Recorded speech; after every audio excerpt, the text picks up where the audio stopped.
اور یہ جو انتظار صاحب نے اپنے بارے میں ایک نہایت لطیف انداز میں تعزیت نامہ لکھا ہے، یہ بھی آپ کی توجہ کے قابل ہے۔ انتظار حسین چل بسا، سن کر افسوس ہوا۔ اب یار لوگ مجھ سے کہہ رہے ہیں تم اسے جانتے تھے، اس کے بارے میں کچھ کہو۔ میں کیا کہوں؟ یہ لوگ اسے کہانی کار سمجھتے ہیں، میں دل ہی دل میں ہنستا ہوں کہ اللہ تیری قدرت، وہ کیا تھا لیکن لوگ اسے کیا سمجھتے ہیں۔ اگر ہاپوڑ سے نہ نکلتا تو پاپڑ بیچتا، ڈبائی میں رہتا تو چلمے بناتا۔ ہاپوڑ اور ڈبائی کے نام میں نے اس لیے لیے کہ وہ ان دو بستیوں سے ہی اپنا ناتا جوڑتا تھا۔ ڈبائی کو اپنی جنم بھومی بتاتا تھا، ہاپوڑ میں آ کر چھوٹے سے بڑا ہوا، مگر ان دو بستیوں سے اس نے سیکھا کیا؟ ڈبائی کے کمہار جتنی نفیس چلمیں بناتے ہیں اتنی ہی کڑھب اس نے کہانیاں لکھی، اور ہاپوڑ کے پاپڑ جتنے خستہ ہوتے ہیں اتنی ہی کرخت زبان اس نے لکھی۔ ڈبائی کے کمہاروں کا اس پہ پرچھاواں بھی پڑ جاتا تو اس کی کہانیوں کی کایا بدل جاتی۔ اصلی اور سچی بات یہ ہے کہ وہ بھاگوان تھا۔ بلی کے بھاگوں چھینکا ٹوٹا، اس نے ہوش سنبھالا تھا اور قلم بس ہاتھ میں پکڑنے لگا تھا کہ ہندوستان کا بٹوارا ہو گیا، ایک الگ ملک پاکستان بن گیا۔ اس نے آؤ دیکھا نہ تاؤ اسپیشل ٹرین میں بیٹھا اور لاہور جا اترا۔ ڈبائی کا روڑا لاہور جا کر ہیرا بن گیا، نقلی ہیرا۔ ڈبائی کے گلی کوچوں کا حال لکھ لکھ کر سنانے لگا اور چھپوانے لگا، اس دعوے کے ساتھ کہ یہ کہانیاں ہیں۔ ان دنوں جو ہندوستان سے لٹ پٹ کر پاکستان پہنچتا تھا اس کے ساتھ مربت برتی جاتی تھی۔ اسی مربت میں لاہور والوں نے اسے کہانی کار مان لیا، مگر مہاجر اس کی اوقات کو سمجھتے تھے۔ وہاں کافی ہاؤس میں ایک دن اس کی مٹ بھیڑ ایک ویٹر سے ہو گئی جو رامپور کا تھا۔ یہ سمجھا کہ ویٹر ہی تو ہے، میں اپنی کہانیوں کا حوالہ دوں گا تو مرعوب ہو جائے گا۔ وہ تھا رامپور کا چھٹا ہوا۔ اس نے کہیں ان حضرت کی ایک دو کہانیاں پڑھ لی تھیں اور جان لیا تھا کہ یہ کتنے پانی میں ہے۔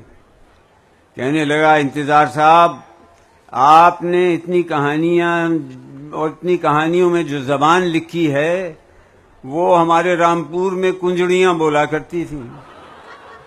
کبھی شریف زادیوں کی زبان اور اشراف کا محاورہ بھی لکھ کر دکھائیے۔ رامپوری ویٹر کی بات سن کر انتظار حسین اپنا سا منہ لے کر رہ گیا۔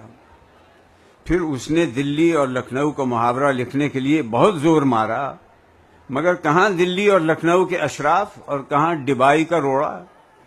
اس نے جلد ہی اپنی حیثیت کو پہچانا اور پینترا بدل لیا۔ دلی والوں کو اپنی کوثر میں دھلی ہوئی اردو پر ناز تھا۔ اس نے کہنا شروع کیا کہ میں تو گنگا میں دھلی ہوئی اردو لکھتا ہوں۔ کسی نے پوچھ لیا، یہ اردو تم نے سیکھی کس سے ہے؟ اس نے جواب دیا، سنت کبیر سے۔ پوچھنے والا اس کا منہ تکنے لگا اور بولا، اردو کا کبیر سے کیا واسطہ؟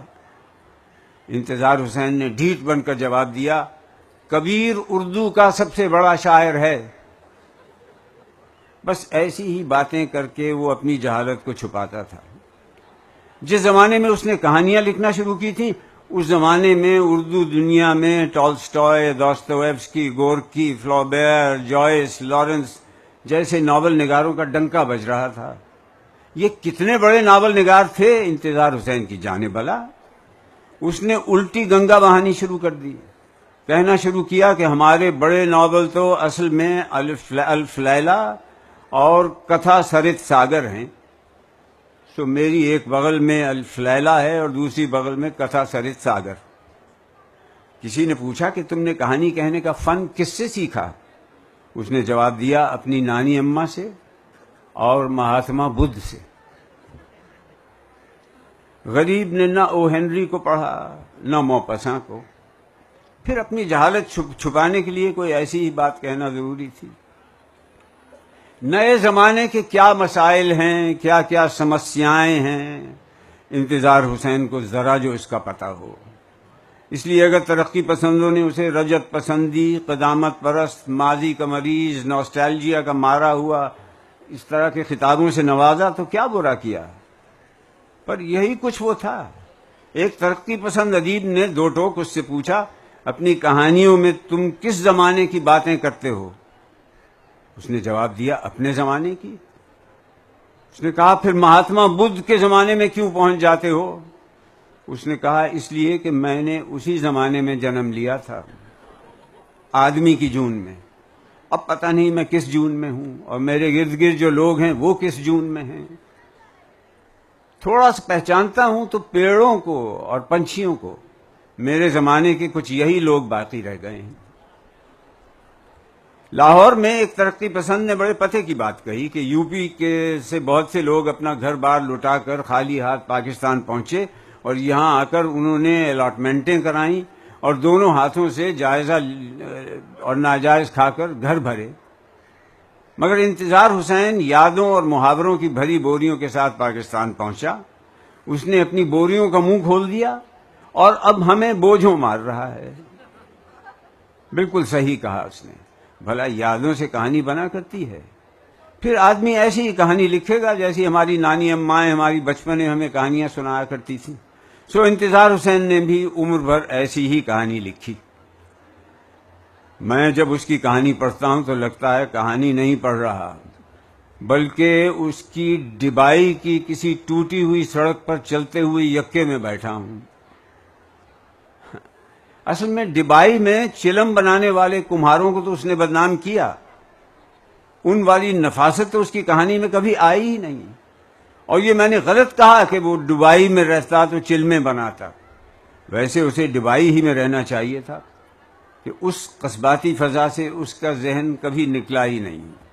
وہاں اگر رہتا تو وہاں یکا چلا کر کچھ دال دلیا کرتا۔ ان پر یکے اس طرح چلتے تھے ڈبائی کی سڑکوں پر کہ سواریوں کے جوڑ جوڑ ہل جاتے۔ وہ وہاں رہتا تو ایسے ہی کسی یکے کا کوچوان ہوتا۔ لاہور آ کر اس نے کہانیاں لکھنی شروع کی۔ کہانیاں کیا لکھتا تھا، یکا چلاتا تھا۔ ڈبائی کے یکوں کی طرح اس کی کہانیوں کے بھی سارے انجر پنجر ڈھیلے ہیں۔ خیر، اب وہ شخص اس دنیا میں نہیں ہے، کیا کیا جائے اور کیا کہا جائے۔ اس نے کون سی نرالی بات کی؟ جو دوسرے مہاجروں نے کیا وہ اس نے بھی کیا۔ کتنے مہاجر ایسے تھے کہ جب یو پی میں تھے تو پھانک تھے، پاکستان گئے تو دونوں ہاتھوں سے دولت سمیٹی اور جائیدادیں بنائیں۔ انتظار حسین نے یہی کام دوسرے رنگ سے کیا۔ دبائی میں رہتا تو یکا چلاتا، لاہور میں رہ کر کہانی کار کا روپ رچایا، دونوں ہاتھوں سے داد سمیٹی اور اپنے تئیں بڑا ادیب جاننے لگا۔ اب الاٹمنٹ کی بات بھی سن لو۔ جب مہاجر اپنے اپنے کلیم داخل کر رہے تھے تو ایک لاہوری دوست نے انتظار حسین سے کہا، یار تم بھی اپنا کلیم داخل کر دو۔ اب وہ یہ تو کہہ نہیں سکتا تھا کہ ادھر وہ کوئی جائیداد چھوڑ کر نہیں آیا۔ جھوٹی شان نے اسے یہ بات کہنے کی اجازت نہیں دی۔ کہا تو یوں کہ میں تو تاج محل چھوڑ کر آیا ہوں، کہو تو اس کا کلیم داخل کرا دوں۔